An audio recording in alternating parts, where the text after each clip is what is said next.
Hello everyone, देखिए आज हम लोग नया टॉपिक स्टार्ट करेंगे अपना। और आज का हमारा टॉपिक है शेयर और लाभांश। ठीक है, तो इस क्वेश्चन में सबसे ज़्यादा जो इम्पोर्टेंट है वो यहाँ पर टर्म्स कि इन जो शब्द लिखे हुए हैं इनका मतलब क्या होता है। क्वेश्चंस में आपको ऐसे शब्द देखने को मिलेंगे, तो सबसे पहले उनका मीनिंग समझ लेते हैं। जब आप उसका मीनिंग समझ जाओगे तभी आप उन क्वेश्चंस को अटेंड कर पाओगे सही तरीके से।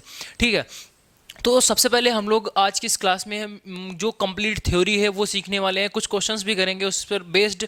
और इस चैप्टर को हम लोग 2 क्लासेस में फिनिश करने वाले हैं। तो सबसे पहले हम लोग ये जहाँ पर जितने भी टर्म्स लिखे हुए हैं उनका मीनिंग समझते हैं, और देन उसके बाद आप देखोगे ये सारे टर्म्स ही आपको क्वेश्चंस में दिख रहे होंगे। ठीक है, तो टाइम ना वेस्ट करते हुए भाई स्टार्ट करेंगे। जो आपका पहला टर्म लिखा हुआ है वो क्या बोल रहे हैं, स्टॉक और पूंजी। स्टॉक और पूंजी क्या होता है? तो देखिए यहाँ पर जो भी चीज़ होने वाली है, सबसे पहले तो हम लोग समझते हैं कि भाई जो आपका चैप्टर है उसका मतलब क्या है। शेयर और लाभांश। शेयर आप समझ सकते हो, हिंदी में इसको बोला जाता है हिस्सा। क्या बोला जाता है? हिस्सा। तो किसी भी चीज़ का जब आप हिस्सेदारी कर रहे हो या हिस्सा जैसी चीज़ें यहाँ पर आ जाती हैं, शेयर वहाँ से आपका बनेगा। और लाभांश, ठीक है। तो इस चैप्टर में हम लोग हिस्सेदारी की बात करेंगे, और यहाँ पे लिखा हुआ है लाभांश यानी लाभ। देखिए लाभ एक अलग चीज़ है और लाभांश अलग चीज़ है। लाभ प्लस अंश मतलब कि लाभ का कुछ पार्ट, लाभ का कुछ पार्ट, तो उसको बोलेंगे लाभांश। ठीक है, तो जो आपका चैप्टर है उसका मीनिंग क्लियर हो गया होगा। अब हम आगे बढ़ते हैं। यहाँ पर लिखा हुआ है स्टॉक और पूंजी। तो जब भी कोई कंपनी या बिजनेस स्टार्ट किया जाएगा तो उसमें टोटल जो वर्थ होगी, उसमें कितना रुपया लगाया गया, वो टोटल जो होगा पूरा, उसी को हम लोग स्टॉक बोलेंगे, उसी को बोलेंगे पूंजी। कि 5 करोड़ की कंपनी है, 5 करोड़ की पूंजी लगाकर एक बिजनेस को इस्टेब्लिश किया गया।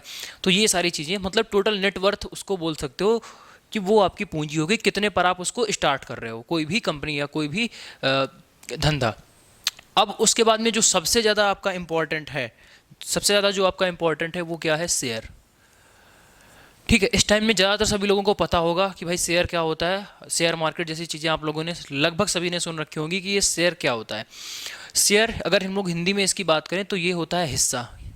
ठीक है, और यहाँ पर इसका क्या मतलब है? यहाँ पर भी इसका मतलब हिस्से से ही है। जो आप यहाँ पर देखोगे बड़ी बड़ी कंपनियाँ होंगी, वो एक एक पूंजी लगाएंगी, बहुत बड़ी रकम। ठीक है, और बहुत बड़ी रकम लगाएंगी। सपोज जैसे मान लेते हैं 5 करोड़ या 10 करोड़ की कोई एक पूंजी लगाकर एक कंपनी जो है वो खोली। अब उसके बाद में क्या होता है कि कंपनी जो है वो अपने शेयर जारी करते हैं, यानी अपनी हिस्सेदारी बांटती है, अपनी हिस्सेदारी बेचती है। तो और जो हिस्सेदारी बेचती है उसी को हम लोग शेयर बोल देते हैं। कि अगर आपको इस कंपनी का हिस्सेदार बनना है तो इसके जो शेयर हैं वो आप खरीद लीजिए। ठीक है, तो अगर आप इसके 50% शेयर खरीद लेते हो तो आप इस कंपनी के 50% मालिक हो जाओगे। तो वो चीज़ होता है। अब देखिए जो शेयर बेचने या खरीदने का प्रोसेस है वो एक्चुअल में क्या होता है, किस तरीके से वर्क करता है वो आप समझिए। देखिए अगर हम लोग छोटी रकम लेते हैं, चलो मान लेते हैं 5 लाख। ठीक है, 5 लाख, 5 लाख की कोई एक कंपनी है जिसका स्टॉक या पूंजी जो है वो 5 लाख है। अब समझिए शेयर क्या होता है और कैसे वर्क करता है। ये 5 लाख जो है वो एक, मान लेते हैं भाई पूंजी है, एक स्टॉक है एक कंपनी का। अब उसके बाद में कंपनी ने क्या किया कि उसने 50 रुपए के शेयर जारी कर दिए, 50 रुपए के शेयर जारी कर दिए। ठीक है, तो अब कोई भी पर्सन जो इस कंपनी में XYZ कोई भी कंपनी है, ठीक है, तो उसमें अगर हिस्सेदारी चाहता है तो वो क्या करेगा, शेयर खरीद लेगा। भाई 50 रुपए का एक शेयर, 50 रुपए का एक शेयर, तो वो इसमें हिस्सेदारी कर सकता है कैसे? शेयर को खरीद कर। ठीक है, तो अगर आप देखोगे 5 लाख की कोई भी कंपनी है, वो 50 रुपए का, उसका जो एक शेयर है उसकी वैल्यू 50 रुपया है, तो टोटल उस कंपनी के कितने शेयर होंगे ये आप कैलकुलेट कर सकते हो। जैसे यहाँ पर एक एग्जांपल लेते हैं कि जो एक टॉफ़ी का पैकेट है, टॉफ़ी का पैकेट है 20 रुपए का, पूरा पैकेट मान लेते हैं 20 रुपए का टॉफ़ी का पैकेट है, और एक टॉफ़ी की जो कीमत है वो 2 रुपया है। एक टॉफ़ी की कीमत कितनी है? 2 रुपये। भाई 20 रुपए वाला पैकेट है और एक टॉफ़ी 2 रुपए की है, तो आप ये बता सकते हो ना कि उसमें टोटल कितनी टॉफ़ियाँ हैं। भाई 2 से भाग लगाओगे और साफ साफ देख सकते हो कि यहाँ पर उस पैकेट में 10 टॉफ़ियाँ होंगी। ठीक है, अब वही सेम चीज़ यहाँ पर भी है, ये टॉफ़ी है और यहाँ पर ये शेयर है। टोटल कंपनी की जो कीमत है वो कितनी दे रखी है? 5 लाख। ठीक है, और 50 रुपए के उसमें 50 रुपए का उसमें एक शेयर है, तो टोटल उसमें कितने शेयर हो जाएंगे? तो भाई आपको क्या करना है, सिंपली भाग करना है कि भाई 5 लाख दे रखा था, अब उसमें हम लोग 50 का भाग कर देंगे, ये कैंसिल हो गया और यहाँ पर आपका कितना हो गया 10,000। तो उस कंपनी में टोटल कितने शेयर होंगे 10,000 शेयर होंगे। ये एक बेसिक सी इंफॉर्मेशन हो गई कि भाई शेयर इस तरीके से होता है। अब उस कंपनी के पास टोटल 10,000 शेयर होंगे, तो आप चाहो 5 शेयर खरीदो, चाहे आप चाहो तो 10 शेयर खरीद सकते हो, चाहे आप सारे खरीद लो, ठीक है। अब अगर आप 5 शेयर खरीदोगे, एक शेयर की कीमत 50 रुपया है, अगर आप 5 शेयर खरीदोगे तो 5 शेयर की कीमत कितनी हो जाएगी 5 गुणे 50 यानी 250 रुपया। अगर कोई बंदा आता है वो कहेगा भाई हम 10 शेयर खरीदेंगे, अगर वो 10 शेयर खरीदेगा तो एक शेयर कितने रुपए का, एक शेयर कितने रुपए का 50 रुपए का। तो टोटल जो है उसको 500 रुपये के शेयर खरीदने पड़ेंगे, 500 रुपये के शेयर खरीदने पड़ेंगे, ठीक है। तो ये चीज़ हो गई शेयर। अब आगे बढ़ते हैं, ठीक है। अब आगे बढ़ते हैं, उसके बाद ये देखिए अंकित मूल्य और वास्तविक मूल्य क्या होता है। अंकित मूल्य और वास्तविक मूल्य क्या होता है, तो कंपनी जो है अपना शेयर खुद डिसाइड करती है कि हमारा जो शेयर है वो कितने रुपए का है। कंपनी के द्वारा जो शेयर का मूल्य डिसाइड किया जाता है उसी को अंकित मूल्य बोलते हैं और उसी को वास्तविक मूल्य बोला जाता है, ठीक है। तो ये हो गया, इसमें आपको कोई भी डाउट नहीं होना चाहिए। अब नेक्स्ट आपका आता है बाजार मूल्य। तो देखिए बाजार मूल्य क्या होता है, जो वास्तविक मूल्य है वो तो भाई कंपनी अपना खुद सेट कर देती है कि भाई 50 रुपए का एक शेयर, वो तो कंपनी के हाथ में है। लेकिन जरूरी नहीं कंपनी जितना रेट सेट करती है उतना ही रेट बाजार में भी हो, ऐसा नहीं होता है। वो कंजप्शन यानी कि खपत, डिमांड, उसके आधार पर रेट जो है वो वेरी करता रहता है। अगर किसी चीज़ की डिमांड ज़्यादा है तो रेट तुरंत बढ़ जाएगा, अगर डिमांड उसकी कम है तो रेट कम करना पड़ेगा। तो ये रेट जो है वो चेंज होता रहता है, ठीक है। इसी तरीके से जो शेयर मार्केट है वो वर्क करता रहता है कि बाजार का कभी भाव ऊपर हो गया तो प्रॉफिट हो गया, बाजार का भाव नीचे चला गया तो नुकसान हो गया। तो ये चीज़ें जो है वो शेयर मार्केट में होती रहती हैं, आप लोग इस चीज़ को जानते होंगे। तो भाई बाजार का जो मूल्य है वो चेंज होता रहता है, कंपनी जितना डिसाइड करती है उससे कम या ज़्यादा, ठीक है, या उसके बराबर भी रहता है। अब उसके बाद में आपका आता है, हाँ उसके बाद में आपका आता है लाभांश। लाभांश इसको क्या बोलते हैं, डिविडेंड, डिविडेंड, ठीक है। लाभांश दो सबसे ज़्यादा जो इंपॉर्टेंट है इसमें, उसको हम लोग क्या बोलेंगे, उसको लाभांश बोलेंगे। कि भाई लाभांश क्या होता है। लाभांश सबसे पहला पॉइंट हम लोग लाभांश में ये लिखेंगे कि जो लाभांश है वो हमेशा, लाभांश जो है वो हमेशा वास्तविक मूल्य पर दिया जाता है, हमेशा वास्तविक मूल्य पर दिया जाएगा, वास्तविक मूल्य पर। लाभांश हमेशा वास्तविक मूल्य पर दिया जाएगा। ये पॉइंट आपको याद रखना है, ये एग्जाम का पूछा हुआ है। 1 नंबर में ये क्वेश्चन पूछा गया था कि लाभांश जो है वो किस पर दिया जाता है। आपके पास ऑप्शंस दे रखे होंगे, वास्तविक मूल्य पर, बाजार मूल्य पर, क्रय मूल्य पर, विक्रय मूल्य पर, इस तरीके के दे रखा होगा। तो वहां पर आपको वास्तविक मूल्य लगाना है। वास्तविक मूल्य क्या होता है, ये जो आपका अंकित मूल्य है जो कंपनी डिसाइड करती है, जो कंपनी डिसाइड करती है। अब आप समझिए लाभांश क्या होता है। जैसे आपने कंपनी में हिस्सेदारी ले ली, कोई भी कंपनी है उसमें आपने हिस्सेदारी ले ली, कहने का मतलब है आपने 250 रुपये के शेयर खरीद लिए या 500 रुपये के शेयर खरीद लिए या कितने भी रुपए के शेयर खरीद लिए। अब उसके बाद में जब कंपनी को प्रॉफिट होगा, जब कंपनी को प्रॉफिट होगा तो कंपनी को जो भी प्रॉफिट होगा वो प्रॉफिट पूरा आपको नहीं मिलेगा, उसका कुछ अंश भाई जैसे कंपनी यहाँ पर कितने थी यहाँ पर कंपनी थी 5 लाख की, तो कंपनी को सपोज 1 लाख रुपए प्रॉफिट हो गया, तो इसका मतलब ये थोड़ी है कि आपको 1 लाख रुपए मिल जाएगा, नहीं।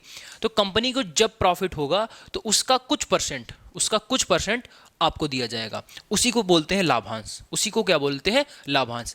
और ये जो लाभांश है वो कंपनी अपने डिसाइड किए हुए रेट पर देती है। जैसे सपोज मान लेते हैं क्वेश्चन में दे रखा होगा कि भाई कंपनी जो है वो 2% का डिविडेंड देती है, कंपनी जो है वो 2% का डिविडेंड देती है।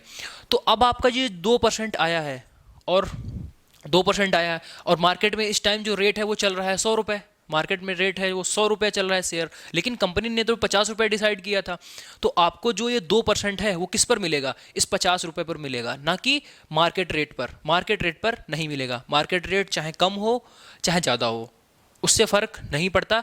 जो आपको लाभांश मिलेगा, जो आपको डिविडेंड मिलेगा वो कंपनी द्वारा डिसाइड किए गए रेट पर मिलेगा, यानी कि अंकित मूल्य पर मिलेगा या बोल सकते हो वास्तविक मूल्य पर मिलेगा। ये पॉइंट सबसे ज़्यादा इसमें इंपॉर्टेंट है और इसी पर जो है वो आपके क्वेश्चंस बनेंगे। वास्तविक मूल्य पर दिया जाएगा, इसको बोल सकते हो अंकित मूल्य। क्या बोलोगे? अंकित मूल्य। अंकित मूल्य या वास्तविक मूल्य पर लाभांश जो है वो दिया जाएगा। ठीक है, अब क्वेश्चन के थ्रू जो है हम इन सारी चीज़ों को और भी डिटेल में समझेंगे नेक्स्ट क्लास में। आज की इस क्लास में तो हम लोग सिर्फ थ्योरी को कवर करने वाले हैं और एक दो चीज़ें हैं जो हम लोग क्वेश्चंस के थ्रू समझेंगे। अब उसके बाद में नेक्स्ट देखिए, उसके बाद में आता है एक वर्ड आपका दलाली। ठीक है, अब दलाली क्या होता है? तो देखिए, ब्रोकर। ब्रोकर जैसा वर्ड आप लोगों ने ऑलरेडी पढ़ रखा होगा कि भाई ब्रोकर क्या होता है। पढ़ क्या रखा हो आप लोग समझते होंगे कि भाई ब्रोकर क्या होता है। जैसे आप कोई भी चीज़ परचेज करते हो, कोई प्लाट लेते हो या कोई भी चीज़ आप खरीदते हो, तो वो किसी थर्ड पर्सन के द्वारा आपको खरीदाई जाती है या फिर बेचवाई जाती है। ठीक है, तो उसमें जो थर्ड पर्सन आपकी हेल्प करता है वो अपना कमीशन लेता है, वो कुछ रुपए लेता है। ठीक है, तो इसी को यहां पर भी वही सेम चीज, शेयर जो है, शेयर खरीदते और बेचते समय जो ब्रोकर वर्क करता है उसको भी कुछ पेमेंट देना होता है। तो इस हिसाब से आपका जो शेयर है वो और भी महंगा पड़ता है। अगर बाजार मूल्य ऐसे समझते हैं कि बाजार में जो है वो 100 रुपया रेट चल रहा है एक शेयर का, बाजार में 100 रुपया रेट चल रहा है एक शेयर का, और उसके साथ साथ में 2 रुपया दलाली मूल्य 2 रुपया है। तो आपको एक शेयर कितने का पड़ेगा भाई? जोड़ देंगे इसमें कितना, 102 रुपया। आपका जो शेयर है वो कितने रुपए का पड़ेगा? 102 रुपया। क्वेश्चन ऐसे आएगा कि एक क्रेता एक शेयर खरीदना, या मान लेते 10 शेयर खरीदना चाहता है। एक क्रेता 10 शेयर खरीदना चाहता है, बाजार में मूल्य उसका 100 रुपया है, बाजार में मूल्य जो है वो उसका 100 रुपया है और दलाली मूल्य 2 रुपया है। तो अब जो है उसको 10 शेयर खरीदने में भाई 10 शेयर खरीदना चाहता है और एक शेयर का मूल्य 100 रुपया है, दलाली मूल्य 2 रुपया है। तो 10 शेयर खरीदने में उसको कितने रुपए की आवश्यकता होगी? 10 शेयर खरीदने में उसको कितने रुपए की आवश्यकता होगी? तो अब जो उसका इफेक्टिव रेट है शेयर का वो 102 रुपया पड़ेगा। 102 रुपया पड़ेगा। 102 रुपए का एक शेयर बनेगा जाकर, तो 10 शेयर कितने के बनेंगे? 20 रुपए, 1020 रुपए के। ठीक है, ये कहानी हो गई। अब सेम यहां पर उल्टा भी होता है। यहां पर उल्टा होता है जब आपको बेचना होता है शेयर, जब आपको बेचना होता है। जैसे आपने एक बार शेयर खरीद लिए, फिर उसके बाद में आपको लगा कि नहीं अब हमें बेच देना चाहिए। ठीक है, तो जब आप शेयर बेचोगे वहां पर भी जो दलाली का मूल्य होता है वो घट जाएगा। वहां पर क्या होता है, जब आप बेचोगे शेयर तो दलाली मूल्य घट जाएगा। कैसे? सपोज आपने जो है शेयर 100 रुपए का शेयर बेचा, 100 रुपए का, आप मार्केट में जो प्राइस चल रहा है वो 100 रुपए चल रहा है, और उसके साथ साथ में दलाली मूल्य 2 रुपए है, तो आपका जो शेयर है वो कितने में बिकेगा तो 100 रुपए में, लेकिन एक दलाल के थ्रू बिक रहा है, एक ब्रोकर के थ्रू बेचा जा रहा है, तो 2 रुपया जो है वो ब्रोकर ले जाएगा, आपके हाथ में सिर्फ 98 रुपए आएंगे। भाई मार्केट में तो 100 रुपए का बिक रहा है, ठीक है, लेकिन जो बेचने और खरीदने का प्रोसेस है वो कौन कर रहा है? बीच में तीसरा वर्ग जो पर्सन है वो कर रहा है, बीच में जो तीसरा पर्सन है वो कर रहा है। तो उस वजह से उसका जो रेट होगा, उसका जो मूल्य होगा वो अपना ले लेगा। भाई 100 का बिका, उसने अपना 2 रख लिया, आपके पास सिर्फ जो बचेगा वो 98 रुपए बचेंगे। ठीक है, अगर आप जब बेच रहे हो, तो जब आप खरीद रहे होगे तो उस केस में 100 रुपए जो है मार्केट का प्राइस होगा, 2 रुपए वो ब्रोकर लेकर जाएगा, आपको इफेक्टिव कितना पड़ेगा? 102 रुपया पर शेयर। ठीक है, तो ये हो गया ब्रोकर का कॉन्सेप्ट। इस पर भी हम लोग क्वेश्चन करेंगे, क्वेश्चंस के थ्रू और चीज़ें आपको डिटेल में समझ में आ जाएंगी। ठीक है, अब उसके बाद में देखते हैं, आगे बढ़ेंगे। हाँ, यहाँ पर 3 पॉइंट और आपके लिखे हुए हैं, इनको भी सबसे पहले समझ लेते हैं। समतोल मूल्य क्या होता है? देखिए, ये जो 3 आपके लिखे हुए, समतोल मूल्य, अवमूल्य, डिस्काउंट बट्टा और अधिमूल्य या प्रीमियम। ठीक है, तो ये 3 क्या है? जो सबसे पहले आपको बताया गया था कि भाई यहाँ पर देखिए अंकित मूल्य और वास्तविक मूल्य, फिर उसके बाद में आपको बताया गया था बाजार मूल्य। तो इन दोनों के बीच का रिलेशन है। कंपनी जितना मूल्य सेट करती है, जरूरी नहीं है कि बाजार मूल्य उतना ही हो। ठीक है, कंपनी ने जितना मूल्य सेट किया, जरूरी थोड़ी है कि बाजार में उतना ही रेट हो।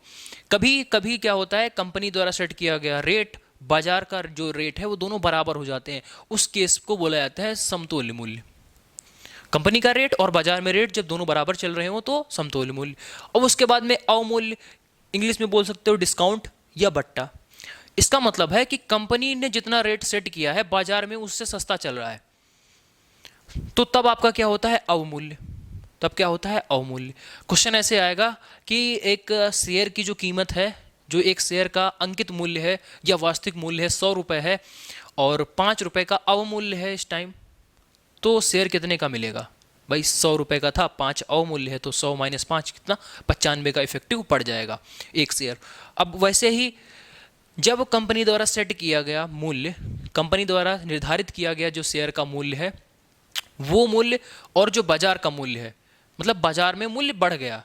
कंपनी ने 100 डिसाइड किया था, कंपनी ने 100 रुपये डिसाइड किया था या 50 रुपये डिसाइड किए थे, लेकिन बाजार में काफ़ी हाई रेट चल रहा है, बाजार में जो है रेट काफ़ी हाई चल रहा है, उस केस में आपका क्या हो जाएगा? अधिमूल्य हो जाएगा। नाम से ही समझ सकते हो, अधिक, जितना डिसाइड किया गया था उससे ज़्यादा मार्केट में चल रहा है। और अवमूल्य डिस्काउंट, मतलब कि जितना कंपनी ने डिसाइड किया था उससे सस्ता चल रहा है मार्केट में। समतोल मतलब समान, बराबर, जहाँ पर चीज़ें बराबर चल रही हो। अब उसके बाद में देखिए, यहाँ पर आपका एक क्वेश्चन लिखा हुआ है, एक आदमी 20 रुपये, एक आदमी 20 रुपये वाले शेयरों में 2000 रुपये की पूंजी लगाता है। वो देखिए, एक आदमी जो है 2000 रुपये के शेयर खरीदता है, एक आदमी 2000 रुपये के शेयर खरीदता है और एक शेयर की कीमत 20 रुपया है, तो टोटल उसने कितने शेयर खरीदे ये आप बताइए। शेयर की जगह पर आप इसको समझिए, सेब लिख लीजिए। एक आदमी ने 20 रुपये के सेब खरीदे। भाई सेब जब आप देखोगे तो आपको समझ में आएगा, हाँ बिल्कुल अब अभी सही चल रहा है, तो शेयर की वजह से थोड़ा आप कन्फ्यूजन हो रहा होगा, वो दूर हो जाएगा। एक आदमी ने 20 रुपये वाले सेब खरीदे, उसने टोटल 2000 रुपये के सेब खरीदे, तो उसके पास कितने टोटल सेब आ गए? 20-20 रुपये के उसने सेब खरीदे, टोटल उसने 2000 रुपये दिए, तो उसके पास भाई कितने हो गए? 2000/20। इसको कट करोगे तो ये आपका हो जाएगा 100, यानी तो यहाँ पर जो है शेयर की संख्या कितनी हो जाएगी? 100। टोटल शेयर कितने हो जाएंगे? 100। ठीक है, नेक्स्ट क्वेश्चन आपका ये दे रखा है, इसके लिए पहले आपको थोड़ा सा कॉन्सेप्ट समझना पड़ेगा। कॉन्सेप्ट ये है कि अगर 3 लोग एक बिजनेस स्टार्ट करते हैं, 3 लोग अगर एक बिजनेस स्टार्ट करते हैं और तीनों ने अलग अलग कुछ रुपए लगाए होंगे उस बिजनेस में, साल के आखिरी में कुछ फ़ायदा होगा, कंपनी को साल के आखिरी में कुछ फ़ायदा होगा, तो वो जो प्रॉफिट हुआ है, अब वो प्रॉफिट तीनों लोगों में किस तरीके से बटेगा, इस चीज़ को समझना बहुत ही ज़रूरी है। अगर आपके माइंड में ये आ रहा है कि भाई जो लाभ आया है उन तीनों में हम लोग बराबर बराबर बांट दें, तो ऐसा गलत है। आप उसको बराबर बराबर नहीं बांट सकते हो। जो भी लाभ का बंटवारा होगा वो तीनों जो भी पर्सन होंगे उन्होंने कितना कितना रुपया बिजनेस में लगाया है उसके अनुपात में बटेगा। मतलब कहना क्या चाह रहे हैं कि पूंजी के अनुपात में ही लाभ का, पूंजी के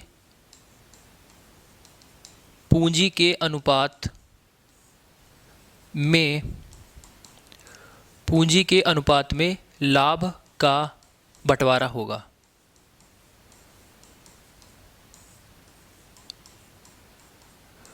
क्वेश्चन से इस चीज़ को समझिए कि भाई एक पर्सन ने 10,000 रुपये लगाया, ठीक है, दूसरे पर्सन ने 20,000 रुपये लगाए, ठीक है, और तीसरे आदमी ने 30,000 रुपये लगाए। ठीक, 3 व्यक्तियों ने, एक ने 10,000, दूसरे ने 20,000 और तीसरे ने 30,000 रुपये लगाकर एक बिजनेस स्टार्ट किया और साल के आखिरी में देखा कि भाई हमको लाभ कितना हो रहा है। साल के आखिरी में देखा कि भाई हम लोगों को जो लाभ है वो 12,000 रुपये का हो रहा है, 12,000 का लाभ हो रहा है, तो ये टोटल लाभ है। अब भाई तीनों आदमी अलग अलग थे, ये आपका ए हो गया और ये बी हो गया और ये सी हो गया, तो ये कुल लाभ 12,000 आया है। लेकिन अब आपको बताना है कि भाई हर एक बंदे को कितना कितना रुपया मिलेगा, हर एक बंदे को जो लाभ है वो कितना कितना दिया जाएगा। ला भाई लाभ बांट दीजिए सभी में, जो हमारा प्रॉफिट हुआ है अब वो प्रॉफिट आपको सभी में बांटना है।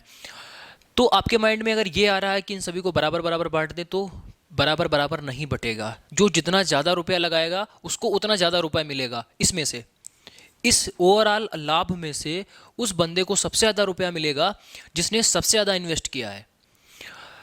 तो आपको ऊपर बताया गया है पूंजी के अनुपात में लाभ का बंटवारा होगा, तो भाई पूंजी का अनुपात निकाल दीजिए।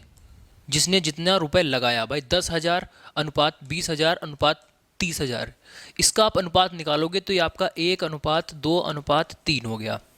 मतलब जो लाभ है वो आपका अब 1:2:3 के अनुपात में बटेगा। अब देखिए जो आपका नेक्स्ट क्वेश्चन दे रखा है उसमें क्या बोला गया है, एक व्यवसाय में 3 भागीदारी 2,000, 2,500 और 1,000 रुपए लगाते हैं, कुल लाभ जो है 880 रुपया का होता है, तो पहले वाले को कितना लाभ होगा। सेम चीज़ आपको क्या करना है, जो जितना रुपए लगाता है ना भाई, पहले उसका आप रेशियो ले लीजिए, 2,000, 2,500। भाई सेम क्वेश्चन है, एक बार जिनको नहीं समझ में आया वो लोग देख लीजिए। तो आप इसको कट करोगे, ये आपका 2 0 गए, इस तरीके से फिर से आपका कट जाएगा, 5 चौको 20, 25 और 5 दूना 10, यानी 4:5:2 के अनुपात में जो लाभ है वो इन तीनों में बटेगा। इन तीनों में जो लाभ है वो इतने का बटेगा। अब देखिए कुल लाभ कितना हुआ है, 880 रुपया। कुल लाभ कितना हुआ है, 880। तो पहले वाले को लाभ बताना है भाई, पहले वाला कितना है, 4, 5 4 9 2 11, ठीक है। मतलब कि 888, सॉरी 88 0 880, 880 बटे 11 गुणे पहले वाले का आपको निकालना है। तो पहले वाला कितना था, 4, तो हम लोग यहाँ पर कर देंगे 4 गुणा में, तो ये आपका हो जाएगा 80, 80 गुणे 4 कितना हो गया, 320 रुपया। जो 880 लाभ हुआ है उसमें से 320 रुपया पहले वाले बंदे को मिलेगा, ठीक है। इस तरीके से आपको कमेंट करके बताना है दूसरे वाले को और तीसरे वाले को कितने कितने रुपए लाभ में से मिलेंगे, ठीक है। देखिए नेक्स्ट क्वेश्चन जो है वो आपका क्या लिखा हुआ है, ABC 1/3 अनुपात 1/4 अनुपात 1/5 के अनुपात में पूंजी लगाते हैं, ठीक है। ए ने 4 महीने के अंत में अपनी पूंजी का आधा वापस ले लिया, यदि कुल लाभ इतने रुपए का हुआ है तो ए का लाभ बताओ। ऐसे क्वेश्चंस में हम लोग क्या करते हैं, देखिए हमने पहले आपको बताया था कि जो पूंजी लगाई जाएगी उसी के हिसाब से जो लाभ है वो बटेगा। तो ए का आपको लाभ बताना है, ओवरऑल लाभ आपको दे रखा है, और ABC किस अनुपात में पूंजी लगाते हैं वो भी दे रखा है।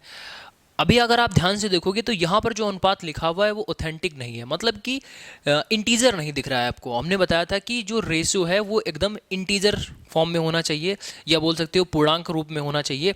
यहाँ पर तो वो फ्रैक्शन में दे रखा है, इस वजह से सबसे पहले आप जो रेशियो दे रखा है उसको सरल करो। तो रेशियो को कैसे आप सरल करोगे भाई, यहाँ पर 1/3 अनुपात 1/4 अनुपात 1/5 लिखा हुआ है। तो हम लोग क्या करते हैं, रेशियो में किसी भी नंबर से मल्टीप्लाई करा देंगे, वैल्यू पर कोई भी फर्क नहीं आएगा। तो हम ऐसे नंबर से गुणा कराएंगे जो 3 से भी कट जाए, 4 से भी कट जाए, 5 से भी कट जाए। इसका मतलब है हम 3 4 5 के LCM से गुणा करा देंगे, दैट इज 60। जैसे ही आप 60 से गुणा कराओगे तो पहला वाला टर्म आपके पास क्या आ जाएगा, 20, दूसरा वाला टर्म आपके पास आ जाएगा 15, और तीसरा वाला टर्म आपके पास हो जाएगा 12। तो क्वेश्चन आपका इस तरीके से दे रखा है, 1/3 अनुपात 1/4 अनुपात 1/5। तो उस रेशियो को हमने सिंपल फॉर्म में इस तरीके से चेंज कर दिया कि 20:15:12 के अनुपात में ABC जो है वो इन्वेस्ट करते हैं। अब उसके बाद में जो सबसे इंपॉर्टेंट लाइन है वो क्या दे रखी है, ए 4 महीने के अंत में अपनी पूंजी का आधा वापस ले लेता है। बात यहाँ पर टोटल 12 महीने की हो रही है, 1 साल की हो रही है। टोटल बात जो है वो कितने महीने की हो रही है, 12 महीने की। अब देखिए यहाँ पर अनुपात हम लोग लिख लेंगे 20, ये आपका हो गया 15 और 12। अब यहाँ पर अगर आप देखोगे ध्यान से, अब आप यहाँ पर ध्यान से देखिए, ए की जो बात हो रही है, ये ए लिखा हुआ है, ये बी ने कितना इन्वेस्ट किया और सी ने कितना इन्वेस्ट किया।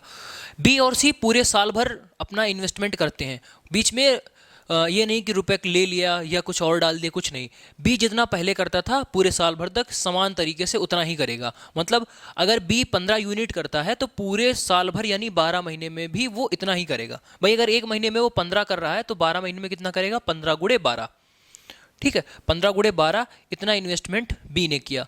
यही सेम चीज सी ने भी की 12 महीने तक, सी ने भी 12 महीने तक, ये सेम कहानी चलेगी, ठीक। लेकिन ए के साथ में थोड़ा लोचा है। वो क्या कह रहा है, 4 महीने के अंत में उसने अपनी पूंजी को आधा वापस ले लिया। इसका मतलब है 4 महीने तक तो भाई वो 20-20 रुपए दे रहा था। 4 महीने तक उसने क्या किया, 20-20 रुपए ही दिए, लेकिन फिर उसके बाद में उसने आधा रुपए वापस ले लिया, यानी जो 20 रुपए थे उसमें से आधे वापस ले लिए। अब उसके पास 10 रुपए बचे।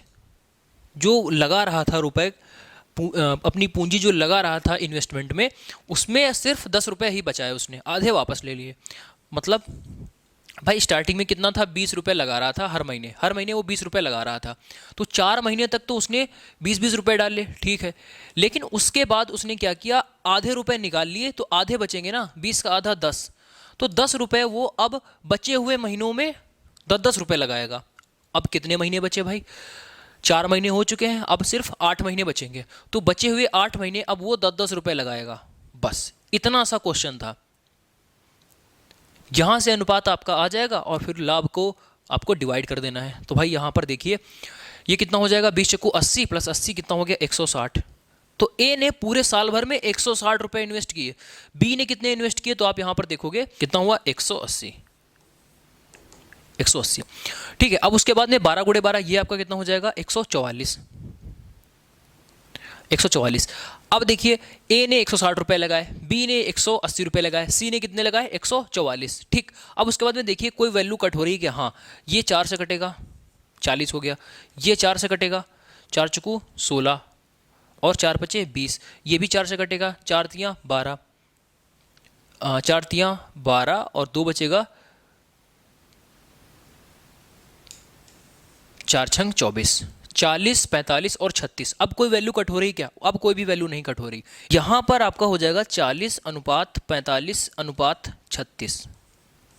ठीक है। अब उसके बाद में जो लाभ है, जो टोटल लाभ है वो 40:45:36 के अनुपात में बटेगा। ठीक है। सभी को आप जोड़ दीजिए, सभी को आप जोड़ोगे तो कितना हो जाएगा, ये आपका हो गया 85, 85 प्लस 36 ये आपका हो गया 121। तो इस 121 यूनिट की जो वैल्यू है वो कितनी आपको दे रखी है क्वेश्चन में, 847। भाई जो लाभ है वो 847 रुपये कुल लाभ है, वो किस रेशियो में बटेगा, किस अनुपात में बटेगा, वो हमने यहाँ पर निकाल दिया। अब इस 847 को इतने कितने अनुपात में बांटना है, इस सभी को जोड़कर क्वेश्चन में जो वैल्यू दे रखी है उसके बराबर कर दो। अब यहाँ से 1 यूनिट की वैल्यू आप निकाल सकते हो, कितनी हो जाएगी, 847/121। तो ये आपका कितनी बार जाएगा, 12×7=84, 7 बार जाएगा। कितनी बार जाएगा, 7 बार। तो 1 यूनिट बराबर कितना हो गया, 7 रुपया आ गया।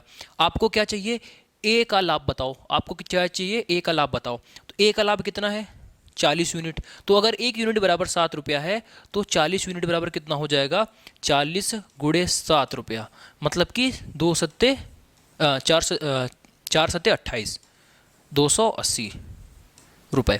तो ए का जो लाभ है वो कितना हो जाएगा, 280 रुपये।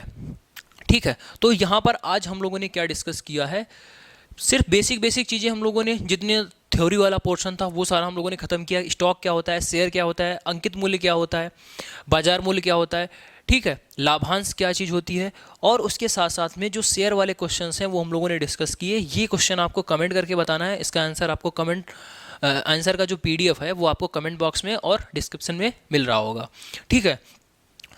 अब उसके बाद में हम लोगों ने हिस्सेदारी वाले क्वेश्चंस किए कि भाई अगर 2 लोग या 3 लोग एक स्टार्टअप करते हैं तो उनमें जो भी लाभ होगा वो लाभ किस हिसाब से बटेगा। सिर्फ हमने एक टाइप के क्वेश्चन यहाँ पर आज की क्लास में फिनिश किए हैं। तो कल हम लोग जितना भी कॉन्सेप्ट अभी तक हम लोगों ने पढ़ा है उन सभी का यूज करते हुए सारे क्वेश्चंस लेकर आएंगे, एकदम मिक्स्ड वाले, जिसमें आपको अंकित मूल्य दिखेगा, बाजार मूल्य दिखेगा, लाभांश की बात हो रही होगी, दलाली भी आपको क्वेश्चंस में दिख रही होगी, और उसके साथ साथ में ये आप देख सकते हो यहाँ पर अधिमूल्य, डिस्काउंट और प्रीमियम, ये सारी चीज़ें भी क्वेश्चंस में दिख रही होंगी। तो जब पूरा कॉन्सेप्ट के साथ हर एक जो भी कॉन्सेप्ट आपने पढ़ रखा है उसका कॉम्बिनेशन का जब आप क्वेश्चन देखोगे तब आपको और भी चीज़ें क्लियर हो जाएंगी। ठीक है। तो इस क्लास को यहीं पर एंड करते हैं, मिलते हैं कल, तब तक के लिए tata bye bye, take care.